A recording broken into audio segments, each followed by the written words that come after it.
YouTube, how are we doing? Past the prop back here again. It is our Monday edition, Week 5 recap, coming at you with Monday Night Football best bets as well. Joined as always by my boy Stu. How we doing, my guy? Man, it's always easier to come back to this show after a great week. You know what I mean? Like, I remember early season baseball, actually. I was, dreading getting on. I still love everyone that comes on here. But, when I was, down a couple units in baseball, I was pulling my fucking hair out every time I had. Because, you want to win so bad. People tune in. They support you. And to not win hurts. So, for NFL to start out like this has been awesome. Obviously, back-to-back weeks. I've lost 2 picks over the last 2 weeks over about 20 bets. So that feels pretty good. I don't think I haven't lost more than 1 bet on Past the Prop in 3.5 weeks. So I don't know. This is our good luck charm right now. I'm feeling good. The Commanders rock. Everything's kind of coming together right now for me. So I couldn't be more happy to be here. And we got a very special guest with us as well. Prop Holiday. Welcome to the show, man. What up, fellas? Thank you for having me back on. Dude, NBA is approaching, and you're going to have to watch the Wizards, so you may want to bring that excitement level down. But I'm also very happy for you and your Commanders. They're a pleasure to watch as a non-fan. Thank you. I saw our group chat, right? It was the last time you came on here was basketball season. It did get me thinking Wizards. But the beautiful thing is normally all the DC sports teams are bad. So I don't have to even think about the Wizards until Super Bowl season, right? Because that's obviously the track we're on right now. That takes me to about February before I even have to think about the Wizards. And by then, I'm sure we're already on track for Cooper Flag. So that'll be good. We'll be betting some, degenerate props on Johnny Davis or whoever's left on that team. So something to look forward to. Bro, at least your guys are going down. If they're gonna lose and be bad like the National, or whatever, at least you got that. You didn't have to deal with the Brewers heartbreak I had to deal with last week. You can just be all right, just wipe it off. We're good. But yeah, it's good to see Washington be good, man. I have Terry McLaurin in 2 out of 3 fantasy leagues, so feeling good about that. And yeah, I don't know, Jaden Daniels throwing that ball around, and what is he still over 75% completion rate on the season, and we're week 5 or 6, which is crazy, man. Yeah, it was good to see him let him sling the ball down the field a little bit more too, right? Obviously, when you get numbers like that, sometimes you're trying to protect him a little bit. You're trying to, keep that historic streak going. But no, he saw some opportunities and he was slinging it down the field against the Browns. So that was a great game. And I don't know, that can kind of start us off with some of our little recaps for the week. I got a question for both of you guys because it's on the Commanders game. I'm watching the Browns. Everyone's kind of saying this is where they come back to earth. Oh, give me Jameis, bro. I want him so bad. We're not even there yet. Jameis, obviously, the whole world wants Jameis over Deshaun Watson. But my question after watching that game, it was a painful game to watch. Obviously, I'm on the happy side. But to anyone that was on Browns or anything like that, I'm sure that was absolutely brutal. When you look at Deshaun Watson, right? Let's say you gotta win 1 football game to save your life, right? And we're talking about Deshaun Watson as 1 quarterback. Are you going Deshaun Watson or are you going Tyler Huntley to save your life? Legitimately to save your life. I'm very curious what both of you have to say. What team is he on? It's got to be neutral. I would say Browns is neutral enough. Yeah. Man, that's a good one. I thought you were going to say Joe Flacco, which would have been a no-brainer, but you went Huntley. No, we had to make so nice, bro. I thought about this for a while. Huntley was the most comparable guy I could come up with. I guess a gun to my head, give me Deshaun Watson, and give me Deshaun Watson. I don't feel great about that answer. What about you, Justin? Flacco, but give me Watson. Even though I agree. If the Browns can pass or run block, I would just take Huntley and just run read options the whole fucking game. I won't even pass the ball more than 5 times the whole game. That was my thought process of looking at all these bad, because my first thought was Gardner Minshew, who also got benched last week. I think we're all going Gardner Minshew over Deshaun Watson though, right? Is that even a question? I think to me at least that's pretty easy. So you have to keep going lower and lower and lower when thinking about these kind of guys. I would just do the Malik Willis playbook. I would rather take Huntley and just, like you said, only throw the ball 10 times and just do your best with running, because there's not a thing Watson is doing well right now. There's at least one thing Tyler Huntley does well. Everything else is pretty bad. But Watson just looks like a shell of his. He was one of my favorite players. I'm a Clemson guy. I love those Texans teams. This is not even close to the same guy. So I don't know. Tyler Huntley was the closest I could get. No, you nailed it. He does. He looks lost out there. He's looking jittery in the pocket. He pulls it down he's, I guess, way more way more prone to looking like he's going to tuck it and run that we've seen in recent years or even previous years. It's a shame. I mean, we'll get a 30 for 30 on him, I'm sure, with Derrick Rose and Conor McGregor and all these bins. But he's sure enough on that list because his first 3 years, we were talking about him with Mahomes. You remember that Texans playoff game? They were up, 28-7 at halftime? And now we're talking about him like he's worse than Huntley. So it's crazy. And the weapons are there. I like Amari Cooper. I like Jerry Jeudy. I like Elijah Moore. I like, Tristan Wirfs and all these little pieces that they have. And it's just, it's a shame. And I think Stefanski's a good coach too. But they posed this question on Barstool the other day, and it's probably one that you guys were thinking about is, what's the holdup with Jameis Winston? Why are we not getting it? Is it Stefanski that's being told you can't do this? Because once you do it, you've ruined his trade value. We've committed the worst trade in NFL history. That decision becomes made. Or is Stefanski like, fuck you, you wanted him, this is what you get. If I were Stefanski, I wish that would be a great move because it has to be coming from ownership. It has to be coming above. The football coach's job is to put the best guys on the field, right? And that's why you get these kind of arguments between them and the brass because you have the football guys and you have the business guys. And like you said, Deshaun Watson, the minute he hits the bench, it's mayhem. It's the apocalypse. You're there right now, but by benching him, you're acknowledging this whole thing is over. We've wasted all of our available capital. We are in no man's land. That's what happens when you bench him. Because the thing is, they're so bad at this point. What is trying to does Jameis Winston get you a playoff spot? It's almost too late for that. Maybe if you think you can turn it around and make the playoffs, maybe that's when you go Jameis. But if you think it's over, if you think, okay, we actually can't do this year, it's worse than we thought, then you might as well just keep Watson in there and not, combust everything and, get the first pick next year or whatever. But it's a brutal spot. I would not want to be, hired in that room because a lot of guys are getting fired this year. Yeah, I don't know, man. I just want Jameis so you can start getting some fantasy value out of some of these dudes. And I also have Nick Chubb coming back. Nick Chubb's coming back there too. But yeah, dude, it's tough to watch because Jerry Jeudy and Cooper are not speedsters, able to run bubble screens and stuff like that. They have to go downfield and they make contested catches. But when the ball is 10 yards out of bounds, it don't matter. And then everybody shows these drops from the Browns receivers. Well, it's because they get one pass a game and every other route is 10 yards over there. They're not even used to the ball hitting them in the hands. So it's tough to watch for sure. But yeah. And before we get off that, I'll just say Brown season is done. It is done. Look, they're 1-4 right now. They're 8-point underdogs to the Eagles, who are going to be fully healthy. They're going to be 1-5. Then when you look after that, they have the Bengals, then the Ravens, then the Chargers. There's no path to this team doing anything. So at this point, I almost feel like we might actually, unless we get a phantom injury of some sort, which is the real answer. That's the real way we get Jameis. Is he even got sacked last game? I thought they might just be like, that could be a concussion. Let's protect you. That's the way you get out of this. Is some kind of soft injury. They say, no, we're going to hold him out. We want to protect him. But the season's over. They are not making the playoffs. Winston can't salvage the ship. I mean, you might as well get the first overall pick at the end of the year. And hopefully, maybe you get Quinn Ewers or Cam Ward or something like that. Yeah, it's gross. It's gross. But yeah, everybody in the world wants Jameis, bro. Jameis is good for football, man. He's just fun to watch. He's just fun to root for. He can sling it downfield. They have the weapons for it, but it's man, it's tough. Didn't have. I mean, I guess a lot. There's some people that were fading Deshaun going into the season because it's just really easy to hate the guy. But I thought he was going to be. I thought at worst he was going to be a competent middle of the road NFL quarterback. He's not. He's the worst quarterback in the NFL. Yeah. Well, that was a fun way to start the show, obviously. Shout out to Deshaun Watson. I know he's not got many fans left out there for him, so not many people are going to be angry at this. But, hey, we do have a nice Monday Night Football game to get into. Do you want to start doing that right now? Oh, well, we have to recap, Sue. You got me before I even got to the recap. So let's go through these quick. 3-1 week. Obviously, very happy. We'll run through it a little quicker. This one got me a little bit nervous there a little bit. I was getting a little nervous towards the end.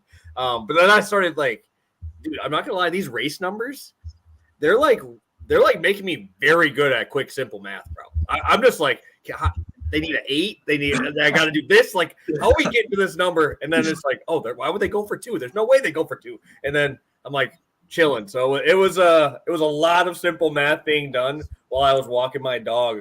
Sunday morning. I'm walking them outside, and I'm like, damn, they're not going to go for it. Yeah, we'll be good. And I was just like, yes, we're good, because Minnesota scoring that pick six. I haven't seen a Rodgers pick six in a minute, so he doesn't do it very often, but 3 picks in that one. And I guess everybody on Garrett Wilson got their money this week because they just threw him like 27 passes for like 20 yards. So I think he only had 70 yards on 13 catches. So that offensive line is so bad, dude. It is so bad.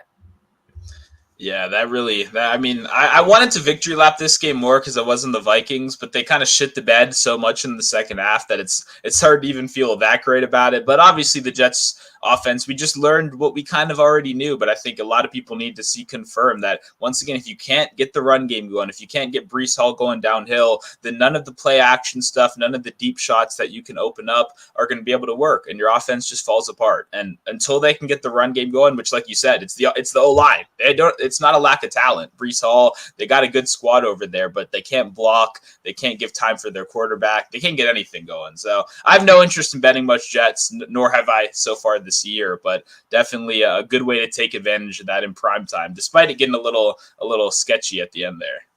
Yeah, it was scary. At least your other game, the other game we had 2 bets in, was fun, right? Jamar Chase, and obviously I had half my bet on Lamar Jackson. But man, that was a crazy game there for that Cincy game, and we talked about it on the show as the game of the week to watch, and it delivered. Yeah, I mean, come on. Like, what is this? 5.5, a matchup. He had 9 in every game he'd faced Humphrey before. He met that number, obviously. Maybe that should have been the passive prop play. But yeah, this was just too easy right here. He was locked in, and T. Higgins was involved too. It's not like it was a one-man show. We just kind of nailed it. I mean, Cincinnati's offense is a little undervalued at this point. Their defense still kind of sucks. So you're making Joe Burrow do a ton of work. And obviously, Jamar Chase at a 5.5 line. I mean, to me, that's very crazy. Like, against a team that was allowing 2.9 yards per carry before that game, you're not going to be running the ball. That didn't work against actually good teams that can run the ball. So that was a nice and easy one. It's good to see Jamar Chase, back in Jamar Chase form. Yes, sir. Yes, sir. This one hurts, man. Prop Holiday, you're a Rams fan, correct? Yeah, sadly. Yeah. Oh man, dude. I needed a little more Kyron. I need another touchdown. I needed him to get Jordan Love to throw the ball a little bit here. I was tired of just watching one play give up 20 yards, getting gashed on the ground too. It was like, damn, dude. But it was rough. It's been rough. That was actually the first game this season where Stafford didn't look above average. He didn't have a great game. I'm not about to be one of the Rams fans pouncing on him right now. He doesn't deserve that. He doesn't have a solid core around him at the moment. But no, it was a weird game. It was a game that Reds felt like they had a shot at the end. They keep shooting themselves in the foot. Secondary is extremely young and inexperienced. And no, I mean, I thought the Packers played well. They had a couple moments. Obviously, the receivers, there wasn't much going in with Christian Watson. Everybody was on Wicks. Obviously, what happened with Wick, Wick shit the bed. But no, that sucks. That sucks on the Love piece. What did he finish with? 224. 224. Yeah. And he had 225, and they took a yard off. And I'm like, and Wicks had 2 or 3 drops after he had 224 as well. So that one, yeah, it stung a little bit. 1 yard away from a sweep because obviously Lamar got there. I feel like he's been getting there almost every single game at this point in these competitive matchups. Dude's been so good. But yeah, just brutal to kind of lose one by 1 yard, especially in a game where I was, watching from the jump. Had a lot of Rams and DFS this week. Was feeling pretty good about Whittington. He did very well for me, so I feel I'm feeling pretty good about taking those Rams pieces going forward until we get obviously the heavy hitters back in. Hopefully they can get 1 or 2 wins so we can get the Kupp, Nakua, and then I think you guys have 2 or 3 linemen coming back here shortly as well. So Jonah Jackson, the free agent guard from Detroit, and then Steve Avila, who was our second-round pick last year. They moved around the line a little bit, but those are 2 guys that they were really banking on to have that. Previously, the Rams were kind of an edge around, get to the corner, set the edge, that type of wide zone read. They changed it last year with Kyron Williams. Now they're really between the tackles, and then you saw that when they got Dotson from the Steelers. They love Avila. They go and get Jonah Jackson, and then week 1, that all goes to shit. So it's been rough.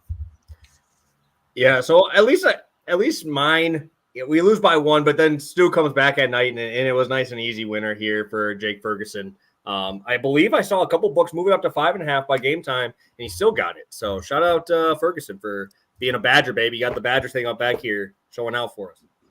Yeah, no, we cashed Ferguson right here. This was fun. Somebody even mentioned, obviously, nothing in the first quarter, still ended up getting the job done afterwards. It was just great. I mean, it was kind of exactly what we said. CD Lamb, bracket coverage, got people on him all day long. There's got to be someone else. Like, there's got to be. And Turpin stepped up. I said, if you're in my Discord, if you're in the 4for4 Discord, I did talk about his 40-plus yards at plus 425, which cashed as well. I'm just a huge Turpin fan. That guy rocks. Get people like that the ball. Like, if you're fast as hell and it's only showing up on special teams, how about we run some plays for you? Like, the fast as hell translates everywhere. So shout out to him for stepping up a little bit as well. But yeah, Ferguson doing exactly what we expected him to do. Nice and easy cash in prime time. Yes, sir. Go Badgers, baby. Go Badgers. Put up a 52 spot this week. I don't know if you saw that, but they played Purdue. Doesn't count. They're not even really a FCS school anymore. Yeah, let's take a look at the chat here, and we'll get into the game. We got Terrence, first guy in here. Welcome, man. Always happy to see you in here. Let the momentum keep going. Yeah, man. 3-1, 1 yard, bro. Just D. Watson is the Ben Simmons of the NFL.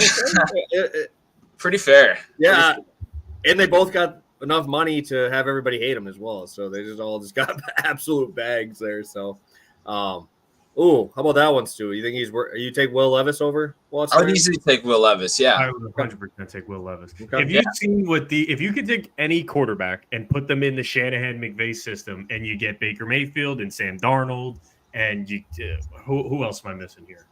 I mean, Gino. If you take these guys and you put them with a coach that knows how to offensive play call, play to their skill sets, scheme guys open for them, you can make lemonade out of lemons. I would take Will Levis in a heartbeat. And I guarantee you, when these guys flop out, they're probably talking to their agent like, listen, if I'm Bryce Young, I'm like, get me in any version of a Shanahan offense. Just put me there. Yeah. I'll take the veterans minimum. I'll sign a 1-year deal, but get me there so I can turn it around. Yeah, I agree. That's good career advice. I don't know if he's going to be able to execute on that game plan, unfortunately. But hey, draft capital does mean something. There were reports teams were given, 4th-round picks and stuff trying to get him. So who knows? They should have done that, obviously, if that was a true rumor. But we'll see. I'm always rooting for Bryce Young. Good comeback story is good for everybody. Yes, sir. Yes, sir. Hunter, hey, thank you, man. We appreciate you popping in here.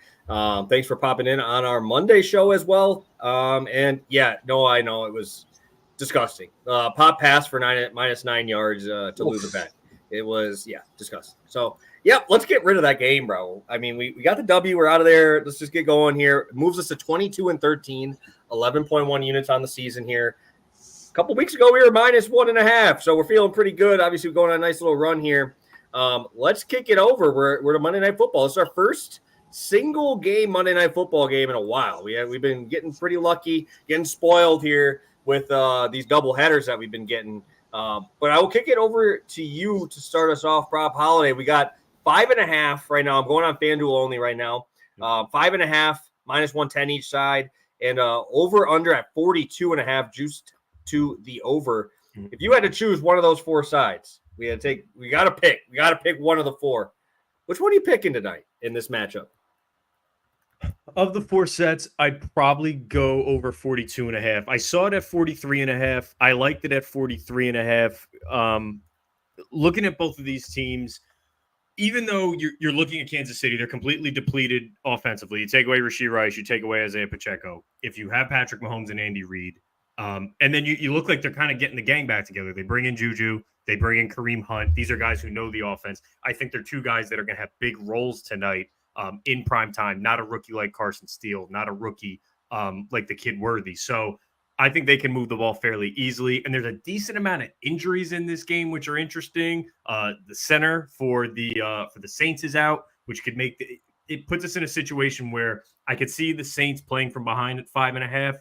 And then you're just using that cover 2 umbrella and just giving up everything underneath. So I could see this being like a 27-24, 27-20 in that range with Kansas City pulling away.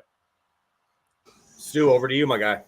Yeah, I like that. I agree. I think for me, it'd be the Saints if I had to. I mean, I'm a Chiefs fan. I'll even lay them as favorites every once in a while, but I still think the Saints are a little bit undervalued in market right now. I mean, they've been competitive pretty much in every game that they haven't blown the other team out. Last week was an interesting matchup, one that they should have won. I had money on the Saints. If you watched the show, ended up with a push, which obviously a push is better than a loss. But I do think their offense is a little undervalued. The Chiefs' run defense has been really good, which we'll touch on a little bit later in the show. But I think Carr can keep the ball moving in the air enough where they can stay in this game. And like you said, even if they're down a score or two, then okay, let's go back. Let's garbage time this back, baby. They're going to play cover 2. They're going to sit back. They're going to limit those explosive plays. Let's just pass all day long and cover in garbage time. It's just too much. Too many points right here for a Saints team that is very competent on offense and sneakily underrated on defense. Got a lot of good veterans playing above expectations. So definitely like the look, or definitely like this game. I'm excited to see these teams square off, but I think the Saints can pull off the cover.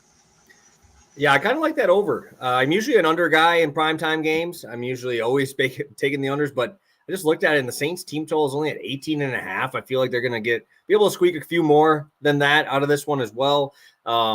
It's tough to go against Andy Reid at home too, man. I definitely get the 5.5 look, but I would definitely lean the over as well, especially when you're giving it to me 42.5. It's only like minus 115 on the over as well, so feel pretty good about it. I know the number's been coming down, but I think we're getting at a good price here. I know it started at like 43.5, moving down. This is a good spot for me to grab that. So let's get to some props. We're done talking like actual lines on games. Who talks about lines on prop shows, right? Let's talk about some props here. I will let our guest kick it off. You got it right here. We're starting off with Mr. Ohio State man. Chris Olave. Well, I'm on Chris Olave tonight for his longest reception. I got it at over 21.5. I got it at minus 120. A couple of my guys in the Discord were saying it's at 22.5 on other books at like minus 105. I still like it there. We talked about coverages. We talked about cover 2. Well, before the game potentially gets out of hand, both of these teams play man coverage at an above average rate. And if you're playing man coverage against Chris Olave, it's barbecue chicken. Chiefs rank bottom 10 in explosive play rate allowed. 15.6% of plays go for an explosive play. So I'm going to ride with Olave, who performs significantly better than his counterpart Shaheed in those explosive plays against man coverage. I'm looking at Shaheed, 16 routes run, 0 receptions against man coverage. I look at Olave, 15 routes run, 5 receptions, 46 receiving yards. Again, this is against man coverage. Chiefs play it at the 12th highest rate in the league. So I like Olave. And then if it does get to that negative game script and we're playing back to prevent that deep play, he can still catch one with a 15, 16-yard A dot and get to that 21-22 range. So longest reception Olave over 21.5. I'd still play it at 22.5 with a little less juice. Beautiful. Stu, you got anything on this one? Yeah, I mean, I'm on his wide receiver counterpart here in Shaheed, so I don't have any bets on Olave, but I do like the logic. Once again, I'll talk about it in a sec, but obviously getting away, especially from that rushing attack, which once again, sneakily really good rush defense. Now you look at the Saints offensive line, -2 starters on the interior defensive line. I'm not seeing a lot of success between the tackles. And the thing that people don't know about the Saints, they're going to be like a bottom 10 pass rate over expectation team all year. Kubiak is doing a lot of fun stuff, but they do want to run the ball, and they want to run the ball a lot with Alvin Kamara. I don't think that's going to be as possible here. I don't think they're going to be able to do that early in the game. And when you look at wide receivers, they have the most condensed target share between their 2 wide receivers of any team in the league. They play more 2 wide receiver sets than any team in the league because they trust both of their guys, Olave and Rashid, to win one-on-one. They don't have another option. It was A.T. Perry before. Rest in peace, A.T. Perry. He was cut. I had under 28.5 receiving yards everywhere last week. Prize Picks put it up for some reason. DraftKings had it for like a second, but they all got voided because he didn't end up playing. So that was a real big bummer. Of course, he's cut the week after now. So, I'm rooting for the guy. I have him on like 5 best ball teams. So those are absolutely cooked. But it does play into this a little bit and why I do like Rashid Shaheed. I'm going over 49.5 rushing and receiving. I like adding in that additional rushing component as he's ran 5 times for 27 yards on the season, including 2 for 14 last week. Now you look at it, everything I just said, banged up interior offensive line versus a good rushing defensive line. I think they're going to have to go to the outside. I think they have to get a little bit creative in their rushing scheme. And we just saw him go 2 for 14 last week. Now you take out Taysom Hill, a guy who we know can fill that role as an additional rusher, as someone they can get involved creatively. I think there's some good upside in his rushing yardage that's not being accounted for in this number, considering his traditional receiving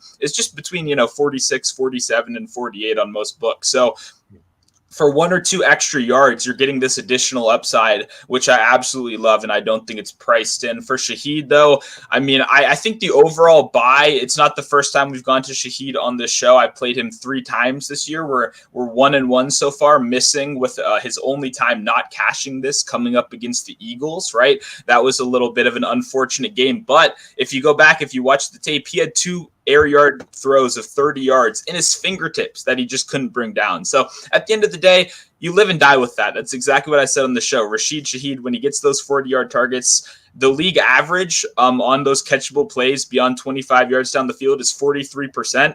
He was at 85% last year. So that's not sustainable all the time. You're not going to be able to literally be the best deep threat in football, but that just shows you kind of the level that he's been operating at. You did bring up some man coverage for Olave's stats as well, 12th most man coverage in the league. But what stuck out to me as well is that in his past career, Shaheed has been better in yards per out run than Olave last year. And then he was, the leading wide receiver in a small sample size against man. So he hasn't obviously had those great man coverage reps so far this year, but you did say 16 routes is a very small sample size, not something I garnered too much out of. But hey, if we are going small sample size, I got another one for you. Press coverage. Chiefs run the most press coverage in the league. Shaheed doesn't just lead the Saints. He leads the NFL in yards per route run against press coverage. That's not a guy you want to get up in his face and mess with. The other thing I'll talk about, McDuffie, one of the most underrated corners in the league. We've been saying that since day one. It's not impossible that he doesn't split coverage between both of these guys, but McDuffie is very strong in the slot. That's where he was last year before they traded Snead.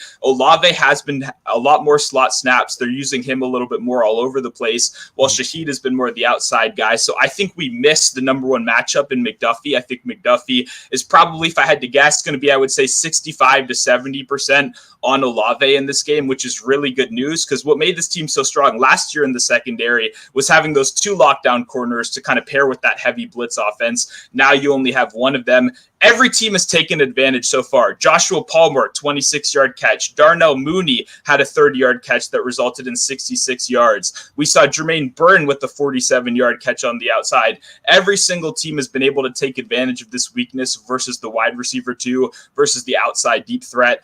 You mentioned the explosive play rate earlier. I think Olave and Shaheed are both primed to have good games, but I do really like the value on Shaheed at this point when he's leading the team in not only ADOT, but target share. Like, he has more targets so far this year than Olave as well. He's a deep threat, sure, but he's evolved past that, and I still don't think the sports books are catching up. So that's pretty much been my write-up for every prop for him so far this year. I still don't think they've caught up enough. I think we can take advantage tonight.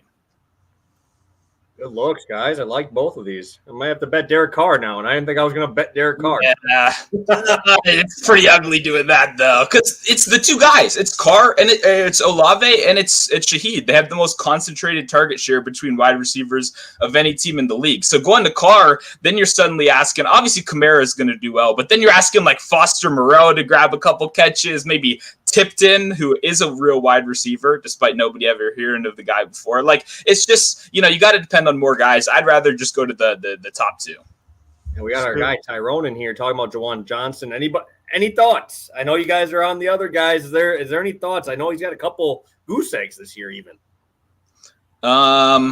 I would rather play Foster Moreau. I think they're going to need the blocking help. They pretty much used Foster Moreau as an offensive lineman last game, which could happen again. I could definitely see that. But Juwan Johnson's just a bit of a liability out there. I will say, though, we've seen tight ends cook the Chiefs all year. Heavy cover, too. They're going to allow that stuff over the middle. It's just kind of how much is Johnson going to be out there? How much is his blocking liability going to stop him from running routes? Because that's been an issue all year, and it's why I kind of like Foster Moreau a little bit more as the blocking tight end that probably won't run that many routes, but he could give you that like sneaky touchdown. He could give you that sneaky like 15-yard play action catch. So that would be my pick if I had to go between them. Yeah, I think Moreau, I think his line is set at over 1.5 receptions. I looked the other day when they played Philly. Taysom Hill was out. He ran 70. He was on the field 71% of the time. So to your point, Stu, he's going to be on there. He's going to be chipping in from the blocking standpoint, and especially if you got guys coming off the edge and stunting to attack the middle of that Saints offensive line. You're just going to need more bodies on the offensive line as much as you can. So I would rather pivot to Monroe over 1.5 receptions than Juwan Johnson on the 20.5. Both should be red zone targets tonight if you're looking for long shots at the end zone. Beautiful, beautiful. We got 78 of you guys in here with us. Hit that like button. We appreciate you guys being in here with us. I got to ruin it again, guys. I got to go to MLB too. It's MLB postseason. You guys know I'm in the deep end, but I got to have my boy Travis Kelce in there as well. Minus 110 right now. This is over on FanDuel. It's an alternate under on the Detroit game. Let's talk Kelce a little bit here. Obviously, losing Rashee Rice. I think he was at 27% target share before. Obviously, the big injury there, so that happens. I don't see Xavier Worthy as a high volume guy. It's just, he's just, he's what he's out there for, right? He's 160 pounds. He's going down past these guys. They're going to have gadget plays for him, but when it comes down to it, right, they're going to trust Kareem Hunt. I like that. You talked about that earlier already because he's been there, right? And Travis Kelce, he's been with Mahomes this whole time, so you know where he's looking when he's going to have that pressure on him when they send the blitz, anything like that. Kelce is that underneath spot, which is why I'm going to go with the receptions in this look. I know it's at 5.5. It's like minus 130 for the over on that, but I'm going to take the safe, easy route because how do I not bet on Tarek Skubal, bro? Tarek Skubal is just an absolute wizard. Always. This dude is so good. He's got like a 2.3 ERA. He's got the Triple Crown winner in the pitching department on the AL side. Obviously, the Tigers are not good against lefties. Matthew Boyd on the other side is the worry that you have to worry about, but the Tigers 88 WRC plus against left-handed pitching this year. Tarek Skubal has been an absolute gem, just mowed down the Astros, who are very good against lefties. And I saw that he's at 60 at-bats against this team so far this year. He did not face them, which is crazy. They're in divisions, had 20-something games against them, but he never pitched against the Guardians this year, which I think is wild. But in 60 total at-bats against these guys, no homers allowed, slugging percentage under 400 allowed. This dude is too damn good, and you're giving me an extra line. And this Detroit lineup, I think it's gross. This is a gross lineup that made it this far. They're relying on pitching, and I think that when you get Tarek Skubal on the bump, you got to take it under here. And unfortunately, I can't take his under-earned runs because it's 1.5 juice to the under. That's how good this dude is you're getting numbers like that. And obviously, Skubal is probably the best pitcher in baseball right now. So Kelce should be seeing some targets here. We just saw the only actual tight end against the Saints this year was Dallas Goedert going off for 10 catches, 100 plus against these guys. They have good numbers against tight ends because who's the other ones? Kyle Pitts shows up 1 every 10 games, bro. And he didn't show up. He didn't get 1 catch. So, yeah, that's going to make your numbers look a little bit better against tight ends. Then you go down the list. They didn't even have Jake Ferguson. Imagine how many catches Jake Ferguson would have had against these guys when you have my boy Schoonmaker catching 6 balls. He caught 6 balls.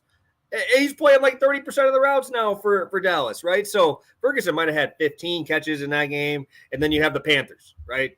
I couldn't even – Tommy Tremble? Where are you at? I don't know who you even have anymore.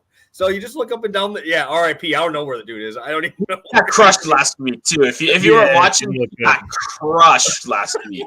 So that So I mean, like, look up and down this list, man. That's who the tight ends that they've been playing, and the only one that was competent was Dallas Goedert, and he just went off on these guys. So I think Kelce's getting peppered with targets. I won't be surprised to see one of those old games, 12, 13 targets, 9, 10 catches. It doesn't have to be huge in the yardage department, but I think the safest floor here is the reception line, and I'm trusting the old vets. Give me Tarek Skubal and trusting my boy Travis Kelce in this spot in prime time, baby, in Kansas City.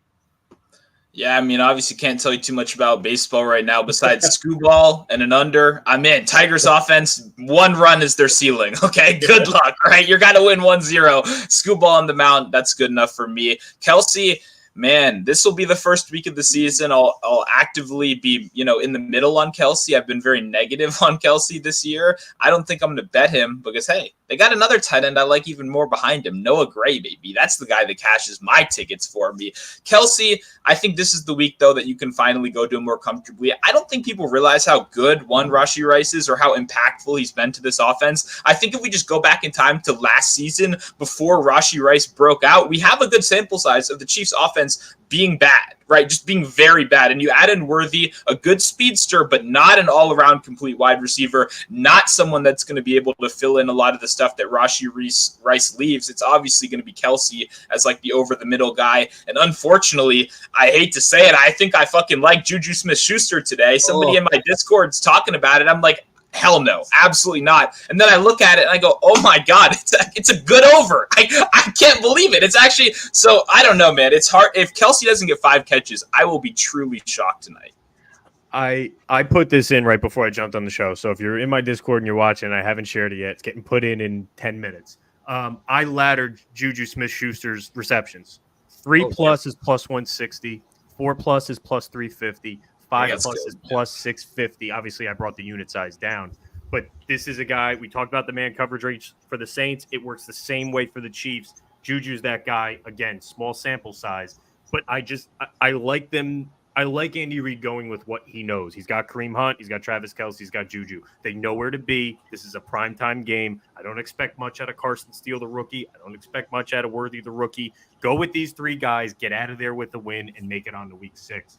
Give me Juju to just be involved. I don't think he's going to take the top off anymore. But if I can get him targets because he knows where to be, moving the chains on 3rd down, I'm playing this at plus 160. His 2 receptions is minus 180. I'm not even wasting my time. I went right to the 3+. I like that a lot.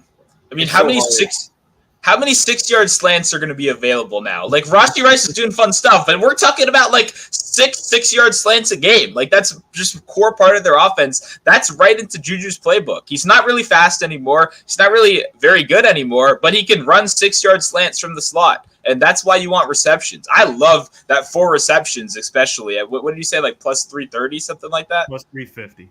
350. That's a good price because Kelsey's going to be the obvious guy. The whole world knows that Kelsey's going to be the obvious guy that benefits from that. But when you look at the actual skill sets of the rest of the wide receivers, Justin Watson and Xavier Worthy physically can't do the things Rice is doing. Like their skill sets as wide receivers are so completely opposite that you need someone in that short and intermediate, especially with the world focused on Travis Kelce. So I could see Travis Kelce 10, 12 targets in this game and Juju still going over those numbers, especially if the Saints offense is playing well. So I like that. It sounds like we got a little bit of a squad ride for a long shot there. I know Justin hasn't said anything. I don't know if we're going to be able to convince him to get on Juju tonight, but I like it.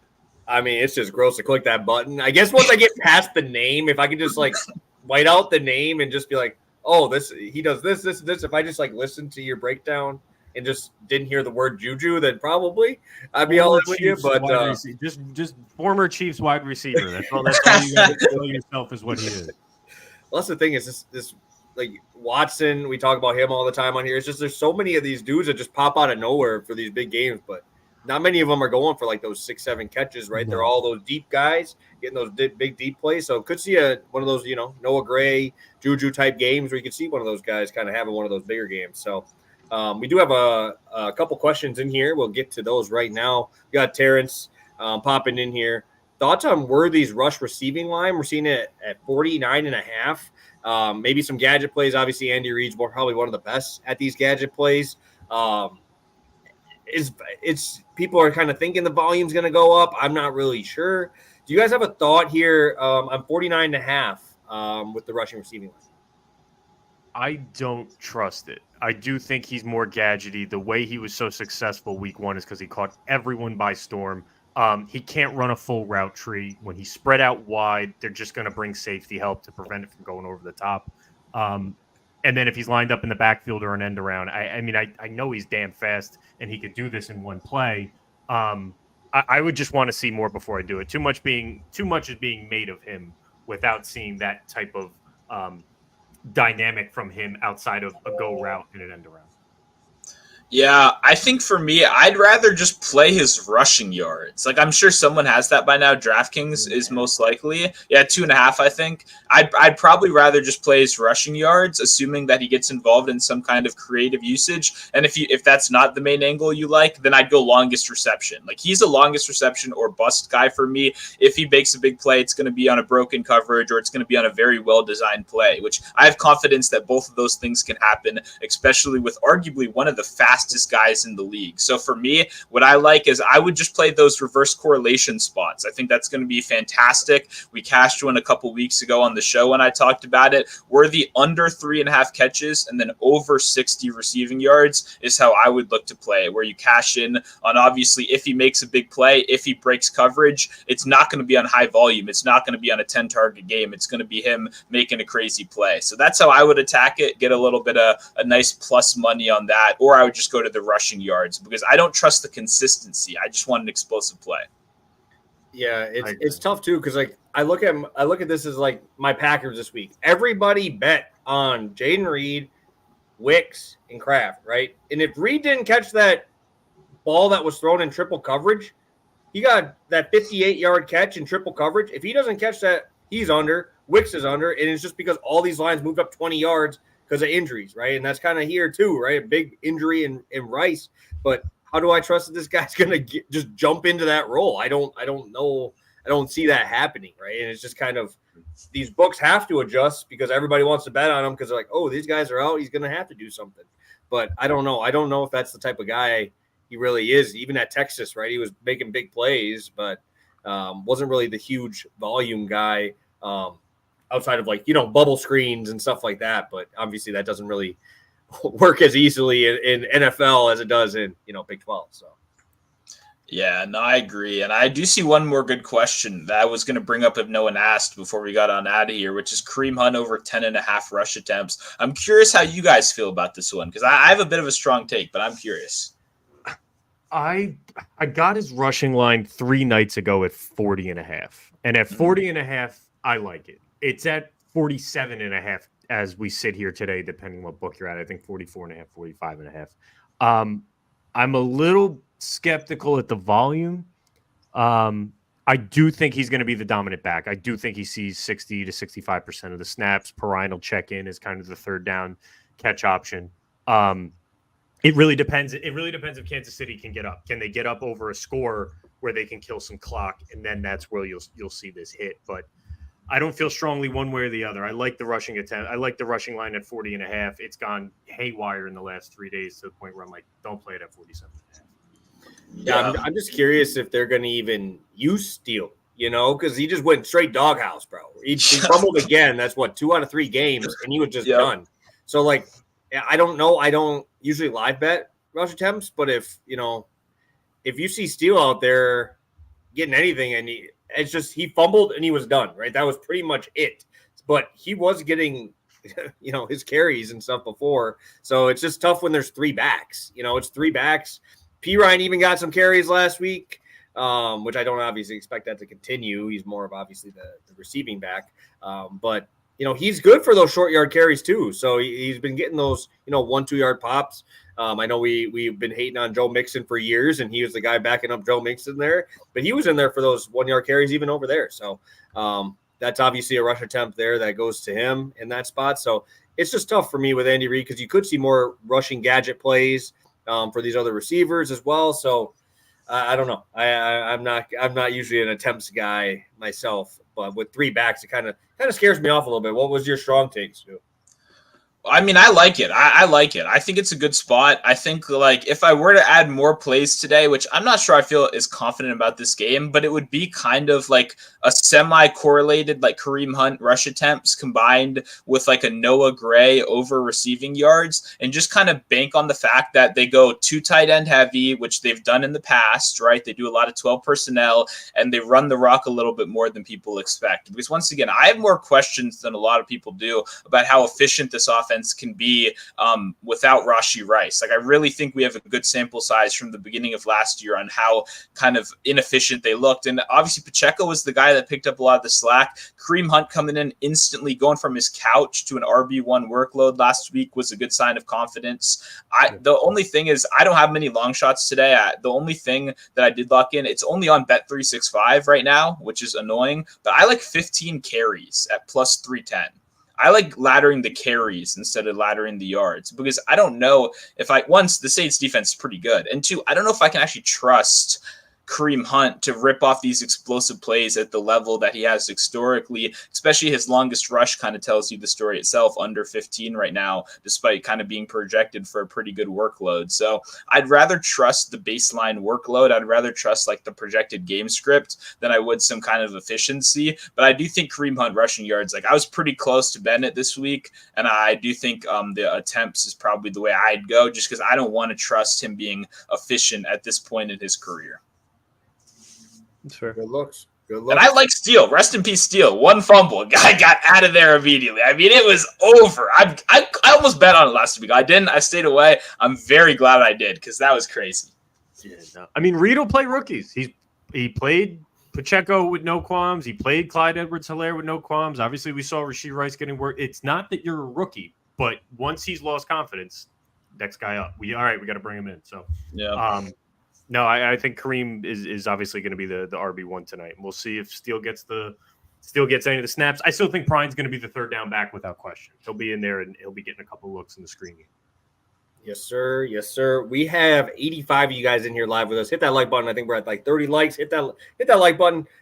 We appreciate all your guys' questions in here. Bobby and Terrence putting in the lines for that long shot that you talked about, Stu, for the negative correlation spot. And we will get to our recap here. Let's get to our recap and maybe some long shots. We'll see. But we'll start with you, Stu.